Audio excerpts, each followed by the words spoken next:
Huh. Huh.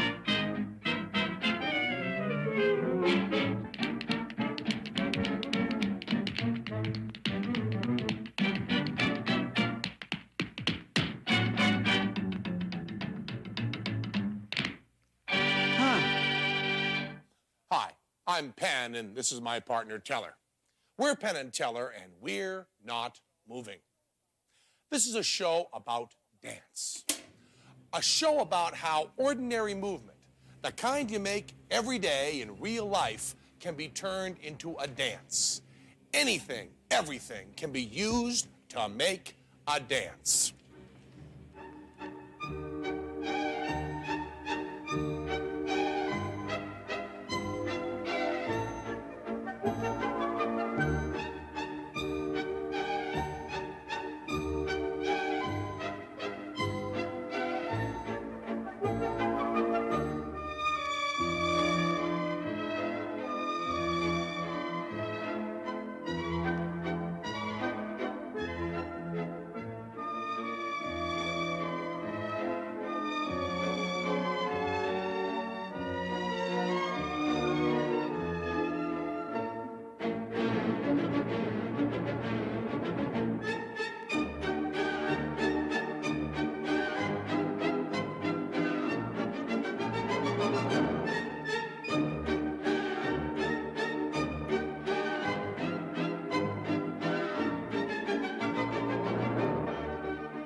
Moving in everyday life can be haphazard, but dance is structured by people called choreographers.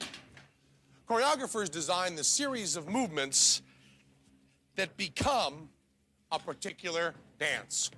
We're going to meet a choreographer named David Parsons. He began as a gymnast and then became a dancer. He's especially interested in working with the ordinary movements that we all do in life. So I've got a basic movement that I want to expand on, and let's try some sleep. Believe it or not, sleeping. Sleep? Yes. Okay. Gail, go down on the floor and let me see what you got. How do you sleep at night? How is sleep? What we want to do is stylize this, folks. Make this, structure it, see what comes out of it. I grab my pillow. Okay. So what we want to do is codify or structure this sleeping movement. So let's start on your back first. Do you sleep on your back? Sometimes. Do you snore? Yes. I don't know if I can sleep. Okay. Now, if we codify this, we want to make actual movements for make this into a movement phrase. So let's just. This is perfect. It's comfortable. And think of bringing your hands together here, so that when we all do it, we'll be able to know by touching your fingertips right here on your sternum, and make these very clear. These shapes. Another one, Gail. Flip. Do something on your stomach. My stomach? Your feet are perfect. You can't do that. Yeah. Let me see. Let me bring one leg up. Okay. And then have this one.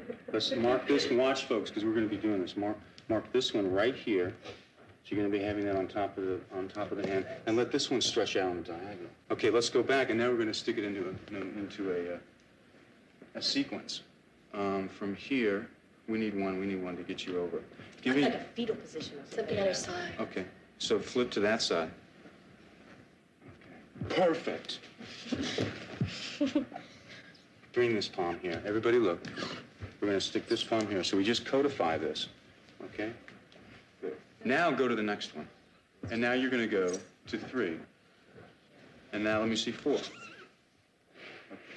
And now switch the head over. This can be 5. Okay. Anything else? You could do it on the other side. Retrograde. Retro. Do it on the other it on the side. other side. Good. And reverse the whole thing. Try it once. Okay. Here's 1. Now this is 2, and this is 3, and this is 4, and this is 5, and this is 6, and this is 7, and this is 8. Got it? You have any more sleep movements, by the way? He doesn't sleep.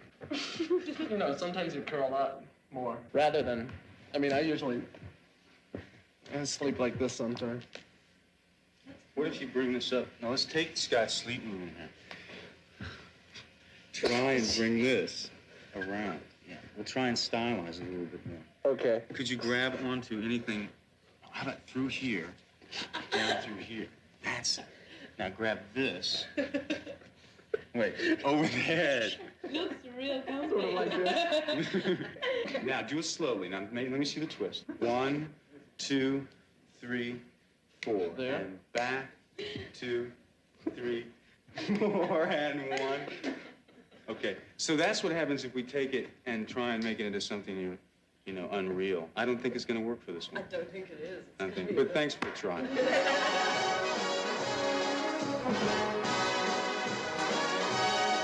Anything can be used for dance. Gene Kelly is playing in Puddles in the Rain.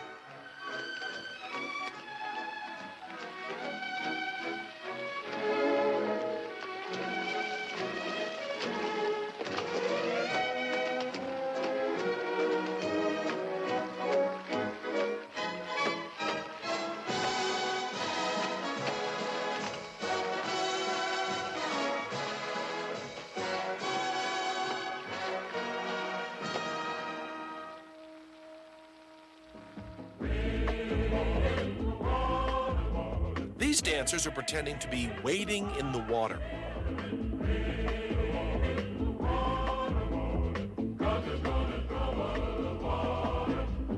See that band all dressed in white. Burning loose like a band of the Israelites. 1, 2, 3, 4, 5, 6, 7, 8. 1, 2, 3, 4, 5, 6, 7, 8. 1, 2, 3, 4, 5, 6, 7, 8. Now we're going to meet a different kind of choreographer named B.H. Barry. 1, 2, 3, 4, 5, 6, 7, 8. He choreographs fights for the theater, for the movies, and TV. He uses many of the same series of techniques as dance choreographers. I teach actors how to fight. That means I show actors how to hit each other, or how to sword fight, or how to kick each other, or how to do all sorts of different things. What's the thing that you think that I use most, or you see most in a movie? Punches. A punch in the face. Yeah, it's not easy to do. So we have to be really very careful. Like, you will punch each other without hurting each other. What you're going to do is hit him in the face, Nicole, but you're not really going to hit him in the face. All right, what you're going to do is you're going to take your fist, right, just take your fist like that. Just stand there. Throw the punch. Wham, it'll look as if it hit him. You turn you around the other way. You go down there, Nicole, and you come up here. Hector, I'm going to hold on to your head. Now, if you throw your punch again, slowly, and he moves his head in the opposite direction, it's not going to work, right? So the head has to move in the same direction as the punch. Throw the punch again, wham, and his head turns. When a fist hits a face, it makes a noise. Hey, it's called a clap. One more time. Now watch this hand. You see what I did? Watch again. The hand turns. Rather than doing the clap like this, which we tell everybody you're doing it, throw your punch at me. Then you see I clap my hands together. Now watch. Throw the punch again. By making my hand slide, you can't see the hands hitting together so well. Can we try this? Yes. Okay, everybody get a partner. Good. Oh, good, nice one. Bam!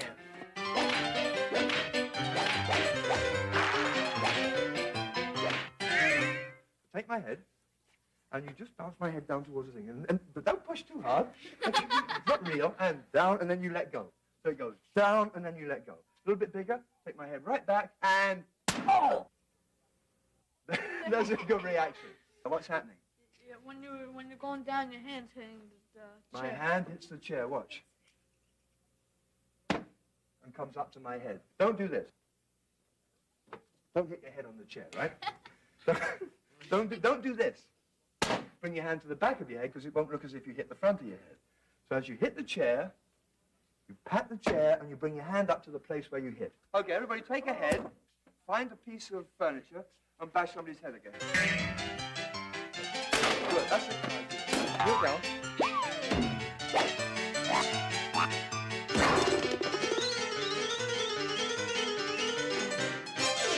Now, what I want you to do is to take your fist and you hit all the three of them at the same time.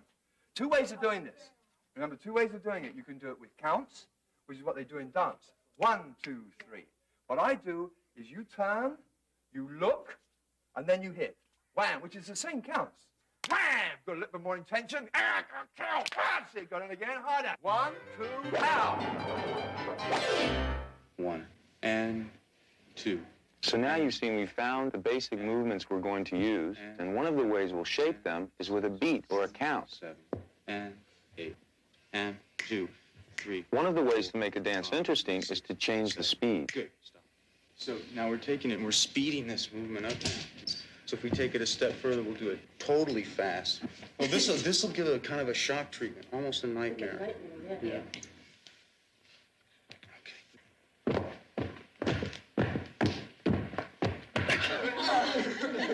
Okay. Are you with me? Are you with me? I'm with you, babe. Okay. So now what you need to do is use your body to get off the floor. This is the first shape. Second shape. Let me see your second shape. And okay, start over. And you can see it. Relax. At one certain point, when you're in the air, the hips have to go forward. That's it. Okay, now you got that. Don't lose it. Good. So from there, you want to get this arm underneath you here to take some of the impact. Make sure you take it on the meat, the muscle, and here also. Okay. One time, one rehearsal of this, so you don't kill yourself. Listen, I mean, it's a dangerous thing. You got to know what you're doing. All right, from that point.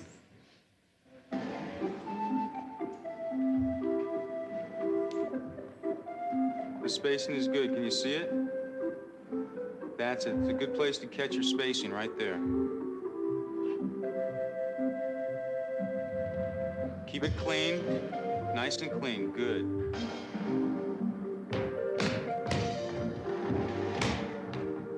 Okay, good. Much better. Can we not lose that? Can we not lose that? Yeah. Another thing that makes dance movement different from natural movement is repetition. And what we do is take the same sleeping movements and repeat them in different ways. We started the movement with one dancer, but watch how it can be repeated with a duet, a trio, or the whole company. And one, and one, and one. In dance, what happens in dance is they repeat actions. Like they'll do the same movement over and over again. What we try to do in a fight is never repeat the same thing. If Hector's going to throw the punch at my face, Hector. Right there, good. And I turn round and you throw it again. And I turn round and you throw it again. You can see how it starts to be repetitious, and so it becomes more of a dance form. But if we do it like this, throw your punch, Hector, first. Good. Bam! Stop. I'm going to come this way a little bit. Next one, I'm going to get lower. Throw your punch again. Bang! And the next one, I'm going to get even lower. Now do uppercut. And then do an uppercut. Whoop! The last one. So by changing my position, by moving up and down, it looks more like a fight. You're still doing the same punch, but because I'm changing position, it looks a little better. Don't forget to clap, Irma. And. Good. Punching. Good. That's it. Open up. Right, now, we've done all these things. We've learned how to punch, and we've learned how to do bashing the head down on the thing. What we're going to do now is put a series of the techniques together to create a story, because a fight needs to have a story. Now, what I'm going to do is invent a story for you. The Irma gang comes in, push the door open. You know how they do it? Yeah! Mean and lean. They come in. Stop. Trouble is brewing. Right? Good. Let's see what we can do here. You go over to David, Hector, and pretend like you're being lifted up in the air. Right? Whoa! He lifts you up and he moves you to the side here, and he sits down at the table. Right? Irma sits at the other table, like this. Good. Just sit down, and you two guys stand up. Whoa, that's dangerous, right? Good. Let's see. Grab his head. Just stand up very slowly, take his head, and bash it on the table. That's good from there, right? Now, he gets very angry about that. He stands up, he turns to face you, and what you do, David, is you give him a push.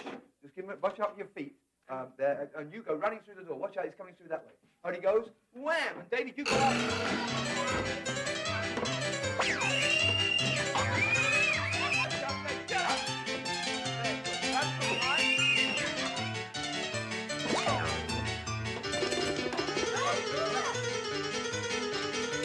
show you how you finish that off. So your head comes towards my chest, and your head goes towards that. And then both of you react as if we've gone donk with both your heads together. Do that. Donk. There you go. One more time. And donk. Good. You make the noise by kicking the back of the trunk. Ready? And. That's good.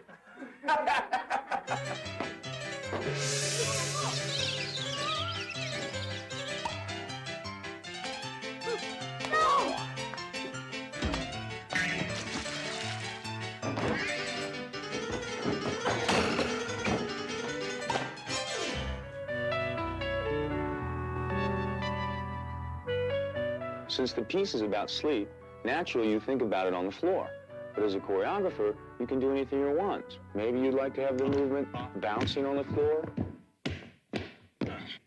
1, 2, Or even standing up. 4. Now, if I need more from you guys, try and think of going down, and look how it's like I've been asleep for hours already, and that's what I'm missing, you know? It's like you get there, and it's like, okay, I'm doing a movement. But when you get there, actually caress the floor when you have the chance. You know how you take a pillow, and when you come over, so it gets really, like, comfy. That kind of thing.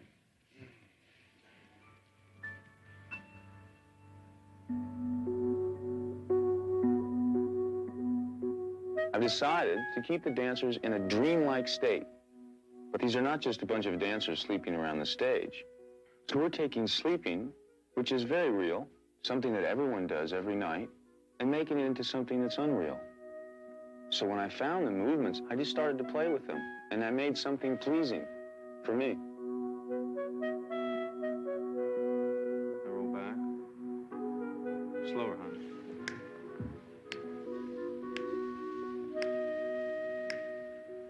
Okay, cut, music cut, and I'd like to pull it upstage. So just everybody lie down in this position, and that's where we want to go. Okay? Please don't point your feet when you do this. It's really unnatural. People do not sleep with their feet pointed. Liz does. And the next thing, and. Ready?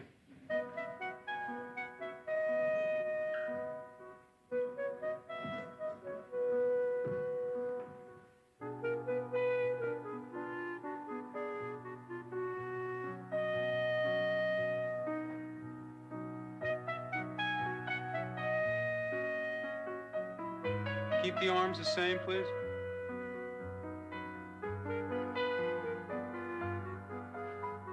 Staccato, staccato. Make that last one real staccato next time. I'll make a note. I'm not really trying to make a story or anything with this dance about sleep. I'm interested in the groupings, the repetition, the patterns, and the way the whole thing looks. That's nice, Di. Stay on your back.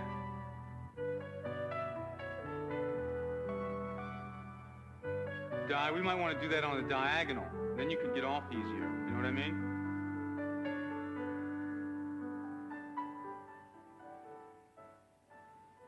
Liz, turn your face to the right. That's it.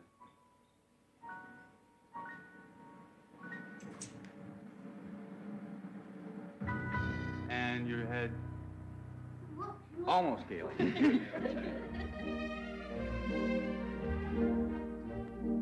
What are you doing, Aldo? I'm trying to create a new dance pattern, Eddie, for my ballet. It's called Up on Your Paws. What kind of pattern do you want to make, Aldo? Well, I don't know. New kinds, different kinds. Something I like a lot. Something beautiful. Okay, Aldo, let me get you guys organized. Everybody off stage.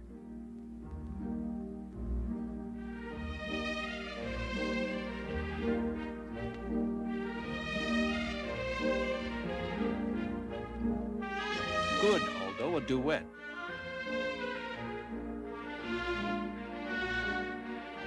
Oh, I don't know, Eddie. I had something bigger in mind. Okay, Aldo, watch this. Two dancers can make a pattern. Two lines are a pattern. But I'm looking for something more grandiose. Something a dog can get his teeth into. But Aldo, from above, the patterns look beautiful. Wait, Eddie, wait. I'm getting it. It's beginning to work. Everybody off stage. Ready? Here we go. It's working, Eddie. It's working. Oh, now that's what I call a beautiful pattern.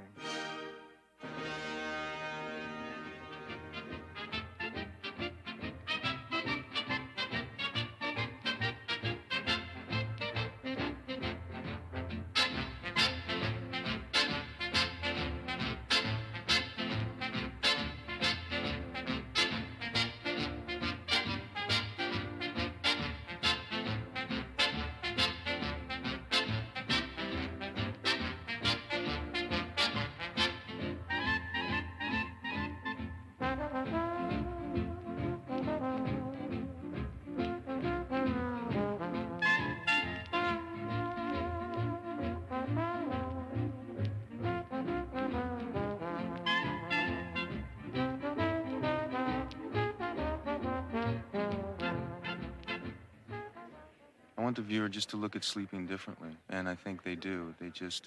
They realize that even the simplest movements can be dance if you take the movements and look at them in a new way. I think people will come away with thinking, well, maybe I dance in my sleep.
So I guess you've figured out by now that a dance is composed of carefully planned movements. Movements that can be repeated, done forwards or backwards, done standing or on the ground.